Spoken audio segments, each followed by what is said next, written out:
সেদিন ফেসবুক ঘাঁটতে ঘাঁটতে হঠাৎ করেই আমার এই গন্ধরাজ চিকেনের রেসিপিটা চোখে পড়লো।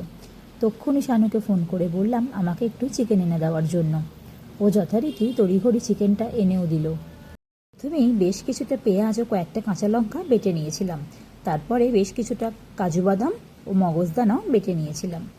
তারপর একটি বাটিতে মাংসটাকে খুব ভালোভাবে ধুয়ে তার মধ্যে একে একে আদা রসুন বাটা, টক দই, যেহেতু গন্ধরাজ চিকেন বানাবো তাই গন্ধরাজ লেবুর খোলাটা, বিশেষ করে সবুজের দিকটা এইভাবে একটু গ্রেট করে দিয়ে দিয়েছিলাম। সাদা অংশটা যেন না যায় এটা একটু তোমাদের খেয়াল রাখতে হবে। যদি লেবুর সাদা অংশটা চলে যায় তাহলে কিন্তু পুরোটাই তেতো হয়ে যাবে। তারপর দিয়েছিলাম সামান্য পরিমাণ নুন, গোলমরিচ গুঁড়ো ও কিছুটা গন্ধরাজ লেবুর রস। এরপর সমস্ত কিছু উপকরণের সাথে চিকেনটাকে খুব ভালোভাবে ম্যারিনেট করে 1 থেকে 1.5 ঘন্টা মতো ফ্রিজে রেখে দিতে হবে। পর অন্যদিকে কড়াইতে বেশ কিছুটা সর্ষের তেল গরম করতে দিয়েছিলাম। তোমরা চাইলে এটা সাদা তেলেও করতে পারো, আমি সর্ষের তেলেই করেছিলাম।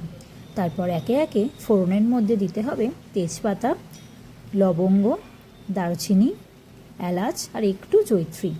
সমস্ত কিছু দিয়ে ভালো করে একবার নাড়িয়ে নিয়ে দিয়ে দিতে হবে পেঁয়াজ আর কাঁচা লঙ্কা বাটাটা। পেঁয়াজ আর কাঁচা লঙ্কাটা তেলের সাথে ভালো করে একটু নাড়াচাড়া করে নেওয়ার পর দিয়ে দেব সামান্য পরিমাণ আদা রসুন বাটা। আদা রসুন বাটাটা একটু বুঝেই দিতে হবে, যেহেতু মাংসতে অলরেডি আগে থেকে আদা রসুন বাটা মাখানোই ছিল। এরপর দিয়ে দেব সামান্য পরিমাণ নুন ও চিনি। নুনটা কিন্তু এখানে একটু বুঝেই দিতে হবে, অলরেডি মাংস ম্যারিনেট করার সময় আমরা বেশ কিছুটা নুন দিয়ে রেখেছিলাম। এরপর দিয়ে দেব ম্যারিনেট করে রাখা চিকেনটা ফ্রিজ থেকে প্রায় 10-15 মিনিট আগে বের করে রাখতে হবে। সঙ্গে সঙ্গে কিন্তু ফ্রিজ থেকে বের করে কড়ার মধ্যে দেওয়া যাবে না, তাই ফ্রিজ থেকে বের করে 10 মিনিট রেখে তারপরে মশলার সঙ্গে চিকেনটাকে দিয়ে দিতে হবে।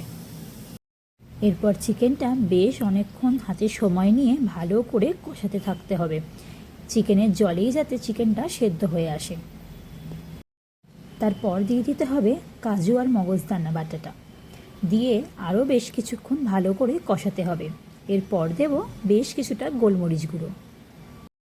তারপর একে একে বেশ কিছুটা জিরে গুঁড়ো, ধনে গুঁড়ো ও সামান্য পরিমাণ হলুদ গুঁড়ো দিয়ে দিয়েছিলাম। সমস্ত কিছুকে খুব ভালোভাবে কষাতে থাকতে হবে। মশলা ধোয়ার জলটা কিন্তু আমি না ফেলে রান্নার মধ্যেই ইউজ করে নিই।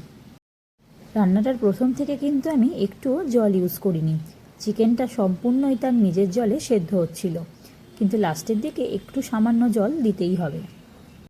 ওপর থেকে বেশ কিছু কাঁচা লঙ্কা আর গোল গোল করে কেটে রাখা গন্ধরাজ লেবুগুলো দিয়ে চাপা দিয়ে মিনিট 5 ফুটিয়ে নিলেই একদম রেডি গন্ধরাজ চিকেন। খাবারের সাথে সাথে রান্নাটা দেখতে ভালো হলেই কিন্তু রান্নার গুণ আরও বেড়ে যায়। আমাদের কেমন লাগলো জানিও, ভালো লাগলে একটা লাইক করে দিও। টাটা।